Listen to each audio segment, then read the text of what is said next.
you going out? Poetry. What's the point, I hear you ask? Well, in this short performance, we will be showing you different sides of the argument when two frenemies debate why they like poetry. Well, one is bubbly and joyful, Freya. The other one is bored with it. But what the bored one doesn't know is that she's a hypocrite. We hope you enjoy it. We give all the credit to Mr. Ponder for writing such an amazing poem. Okay.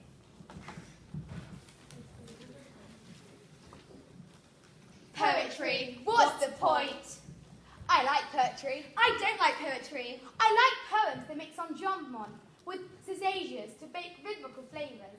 I don't like poems with punctuation all over the place. I mean, punctuation's difficult enough as it is. I love poems that rhyme. They're quite honestly sublime. Poems that rhyme make me think of primary school. And I'm too grown up for that nonsense fool. Alliteration's frigging fantastic, and onomatopoeia slaps you in the face with their awesome vividness. Bang! Can't spell onomatopoeia and alliteration's for girls. You are a girl. All right, it's for blokes. Metaphor and simile allow me to conjure great imagery, whilst personification, now there's an idea with legs. What I just don't get is why the poet can't say it like it is. I mean, poetry is like rocket science. It sends my brain into outer space. Rhyming couplets, quatrains, verses, iambic pentameter. Oh, what does it matter? Shakespearean sonnets, limericks, haiku, bless you, thank you. They're all forms of poem that I like to do. Ooh, oxymoron, I'd almost forgotten. You either forget or you don't forget. That's the point. It's paradoxical. It's not scientific, mathematical, or logical. It's human emotion and feeling written on a page. It's what was oft thought, but never so well expressed. And that's the point of poetry. Well, for me anyway.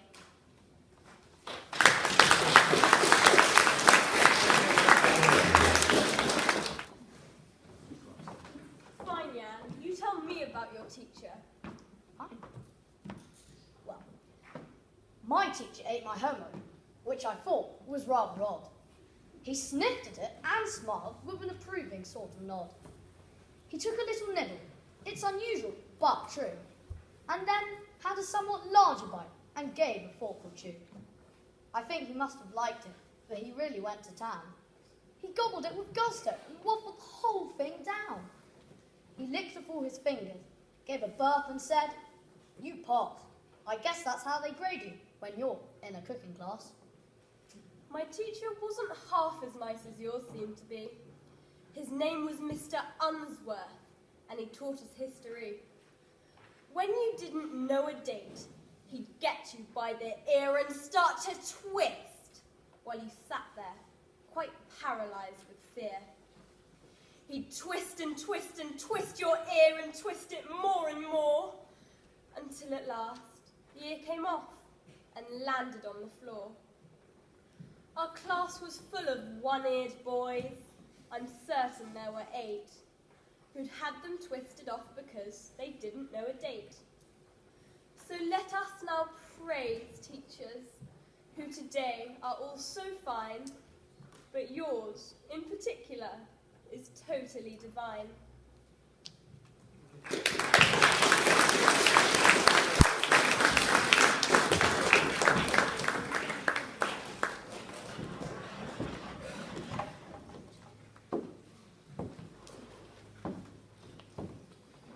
So I'm at this dinner party when some loud mouth begins. He says, "The problem with teacher is, what's a kid going to learn from someone who decided his best option in life was to become a teacher?"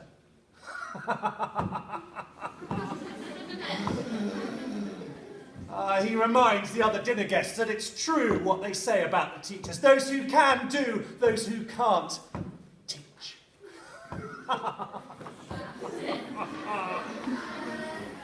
I decide to bite my tongue rather than his. And I resist the temptation to remind the other dinner guests that it's also true what they say about lawyers. Because we're eating after all, and this is polite conversation. I mean, you're a teacher, Tom. Be honest. What do you make?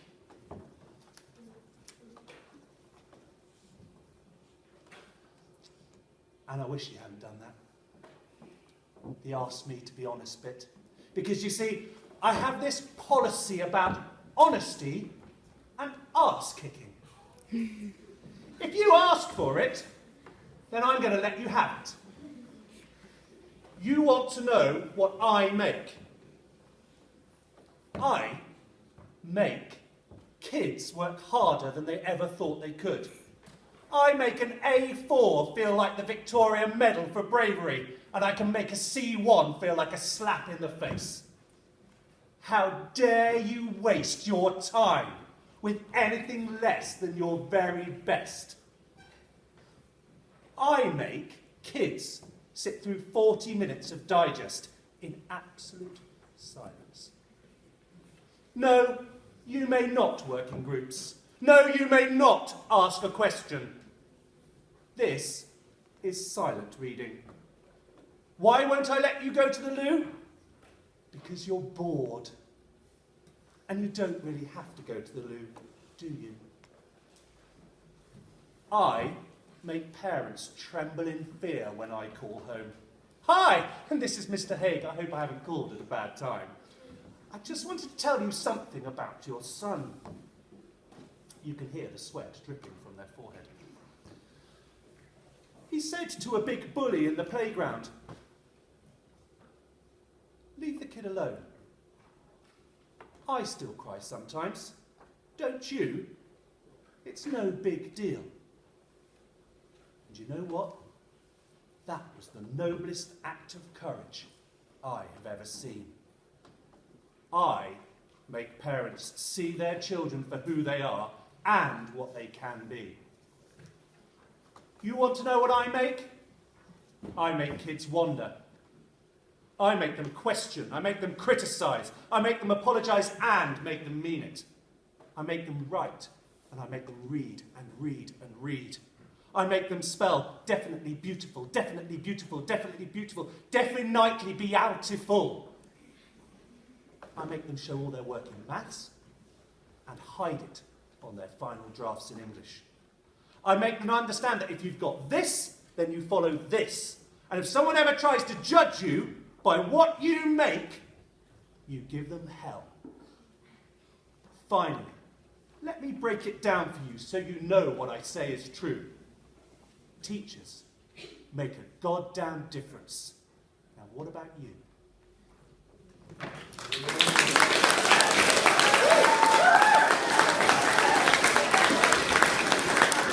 Haggis. For some reason, it comes in a northern accent. Much to his mum and dad's dismay, Horace, or in fact a Brummy accent, ate himself one day. He didn't stop to say his grace, he just sat down and ate his face. "We can't have this," his dad declared. "If that lad's ate, it should be shared." But even as he spoke, they saw Horace eating more and more. First his legs, and then his thighs, his arms, his nose, his hair, his eyes. "Stop him, someone!" Mother cried. "Those eyeballs would be better fried." But all too late, for they were gone, and he had started on his gong. "Oh, foolish child," the father mourned. "You could have deep-fried those with prawns, some parsley and some tartar sauce." But H was on his second course. His liver and his lights and lung, his ears, his neck, his chin, his tongue. To think I raised him from the cot, and now he's going to scoff the lot. His mother cried, "What shall we do? What's left won't even make a stew." And as she wept, her son was seen to eat his heart, his head, his spleen. And there he lay, a boy no more, just a stomach on the floor. Nonetheless, since it was his, they ate it, and that's what haggis is.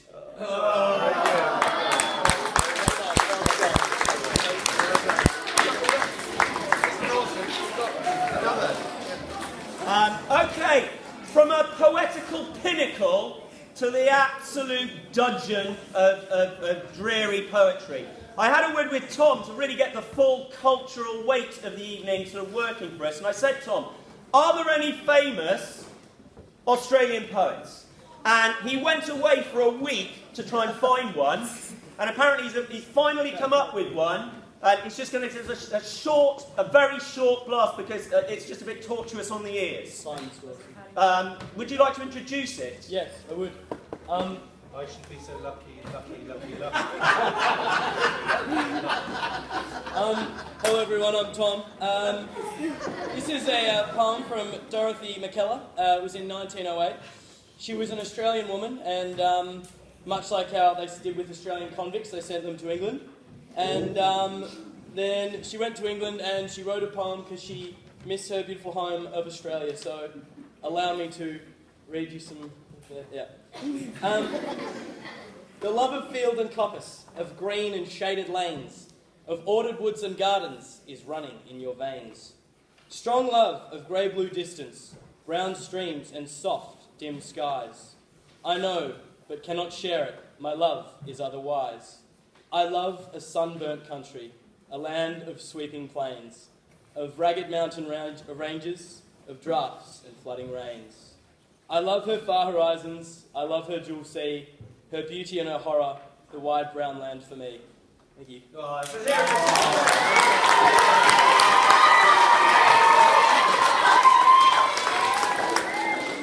those who perhaps didn't quite pick up the nuances of that, the poet was actually talking about Australia. I'm sure those of you who've been there recognise that. Okay, here we go then. So I want you to think of me at this point as the Mr. Bennett of poetic conducting, all right? So I am the Mr. Bennett, and I'm going to conjure before you now a sound poem using quality staff onomatopoeic words. Shall we just listen to what they've come up with here, just to get a feeling? So, slur. Wallop. Squelch. Wheedle. Whiz. Boing! Clang! Plop. Crunch. There you go. Thank you. That's done. Is that it? That's done. No, stay, hang on. Okay. Now, I will work wonders by creating an onomatopoeia just using a flexi ruler. Okay? And we'll see, because this is how poetry is actually worked. You just mix ideas up and see what comes out sometimes, and have fun doing it. So here we go. The idea stuff is when I point to you, you give it socks with your word. If I keep pointing you keep going. Doing what? You sound, you gormless. Right, okay. It's not a sound, it's a word. What? Calm. Right, are we ready? Yeah, we are. Are you? No. Okay, here we go. Boing! Clang. Boing! Clang. Quicker. Boing. Clang. Boing! Whiz! Boing! Whiz! Gargle. Weedle! Weedle! Squelch! Wallop! Wallop! Squelch! Weedle! Whiz! Boing! Clang. Plop. Crunch. Plop. Crunch. Plop. Crunch. Plop. Crunch. Plop. Clang. Boing! Whiz! Boing! Clang. Plop. Crunch. Plop. Whiz! Weedle! Weedle! Squelch! Squelch! Wallop! Slurp. Crunch. Slurp. Crunch. Slurp. Crunch. Slurp. Crunch. Slurp. Whiz! Squelch! Weedle! Whiz! Boing! Clang. Clang. Clang. Plop. Crunch. Crunch. Crunch. Plop. Crunch. Crunch. Plop. Clang. Boing! Whiz! Weedle! Squelch!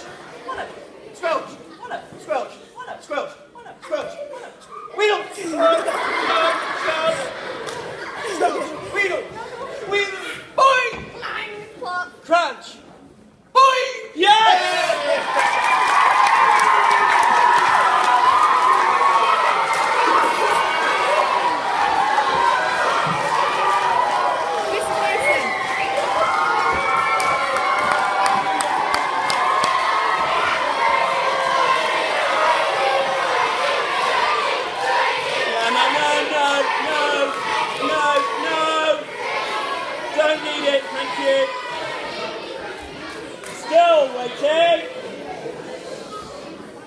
It's open to responder. Quiet. Thank you. Thank you, Mr. Rawson. I don't really quite know how I'm going to follow that. This poem is very, very dissimilar to that last one, okay? It's a really poignant poem, really lovely poem that I found sort of probably about a month or so ago. I want you to ask yourself whilst listening to it, sort of what makes it a poem? And for me, actually, that was a question that took a while, actually, to decide the answer to. I wasn't sure when first hearing it what actually made it a poem. I think I have the answer now. So whilst you listen to it, please, just think about what actually makes this a poem. It's quite poignant. It's not fun and humorous like the last one. Okay. If I should have a son, rather than calling me Dad, he's going to call me Point B. Because that way, no matter what happens, he can always find his way back to me. And I'm going to paint the solar system on the back of his hands, because that way he has to learn the entire universe before he can say, oh, I know that like the back of my hand. And I'm going to teach him that life will hit you hard in the face, wait for you to get up, and then kick you in the stomach. But it's okay. Because getting the wind knocked out of you is the only way to remind your lungs how much they like the taste of air. There's heartbreak here that can't be fixed by plasters or poetry. So the first time he realises that Superman isn't coming, I'll make sure he knows he doesn't have to wear the cape alone. Because no matter how wide you stretch your fingers, you can't catch all the pain. Your hands are always too small to catch all the pain you want to heal. Believe me, I've tried. But I know he will anyway, so instead I'll have an extra supply of chocolate and rain boots. Because there's no heartbreak that chocolate can't fix. There's some heartbreak that chocolate can't fix, but that's what the rain boots are for, because rain will wash away everything if you let it. I want him to look at the world through the underside of a glass-bottomed boat, through a microscope at the galaxies that exist on the pinpoint of a human mind. Because that's the way my dad taught me, that there'll be days like this. There'll be days like this. When you open your hands wide to catch, and all you get is blisters and bruises. When you step out of the phone booth to save somebody, and the very person you're trying to save is standing on your cape.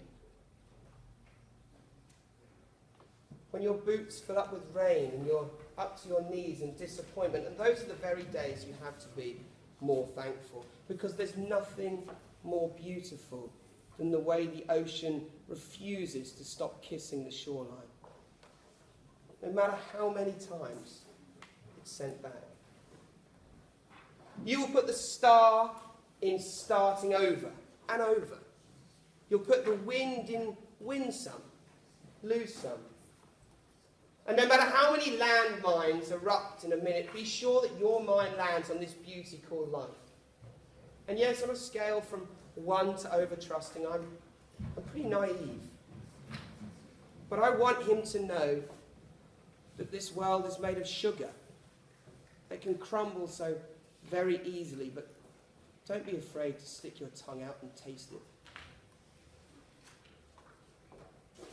Remember, I'll tell him, that your mum is a worrier, but your dad is a warrior.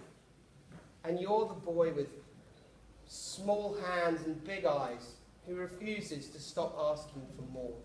Remember that good things come in threes, and so do bad things. Always apologise for things you've done wrong, but don't ever apologise for the way that your eyes refuse to stop shining. Your voice is small, but don't ever stop singing. And when they finally hand you heartache, when they slip war and hatred under your door and offer you handouts on street corners of cynicism and defeat, you tell them that they really ought to meet your father. Thank you.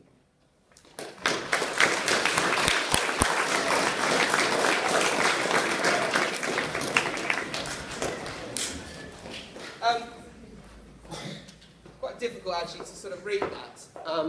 Any sort of thoughts on, I can't really see many hands, but any thoughts on sort of why that's a poem rather than some sort of funny speech or just sort of general sort of essay almost? Any ideas of why that sort of exists as a poem? Out the back, yeah. Because poems don't always have to be funny and rhyming.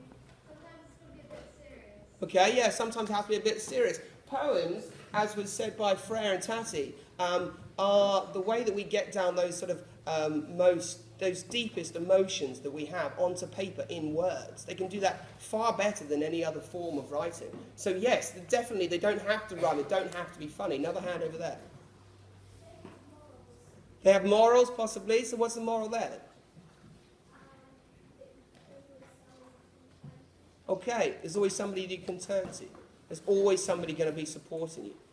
Okay? Any other reasons why you haven't quite come up with the answer that I was sort of hoping for? So, last one. Yeah, is it Loopy?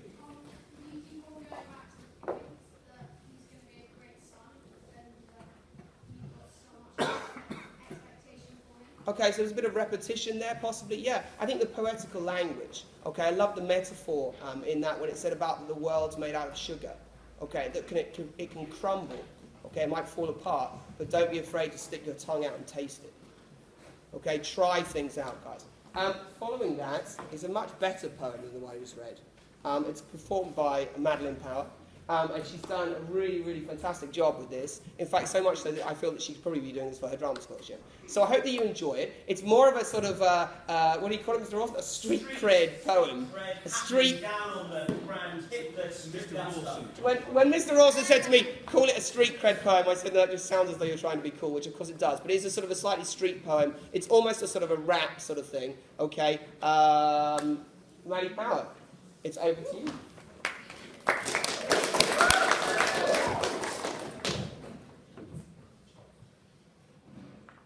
My Air Jordans cost $100 with tax. My suede starter's jacket says Raiders on the back.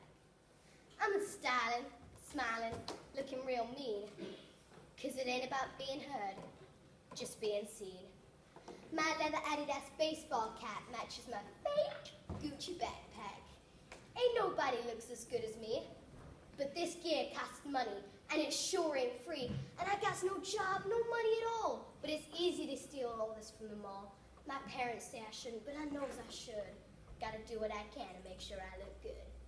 And the reason I have to look real fly? Well, I tell you the truth, man. I don't know why. I guess it makes me feel special inside. When I'm wearing fresh gear, I don't have to hide.